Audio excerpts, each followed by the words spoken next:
2 నెలల క్రితం 2025 జూన్ 26వ తేదీన చౌటుప్పల్ మండలం వెల్లంకికి చెందిన మతిస్థిమితం లేని వనజతను తన మామగారు సైదులురెడ్డి రక్షణాలయానికి తీసుకువచ్చి 2 నెలల వరకు ఆశ్రమంలో ఉంచి చికిత్స అందించమని 2 నెలల తర్వాత వచ్చి తీసుకువెళతానని చెప్పి ఆశ్రమంలో వదిలి వెళ్ళారు.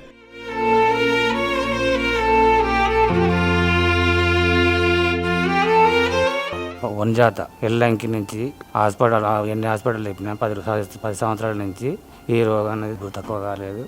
దానివల్ల అతను హింసించి బయటపడి ఆయన వెళ్ళగొట్టాడు.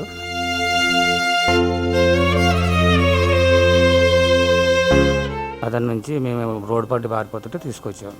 ఆమెకు ఆరోగ్యం బాగాలేదు.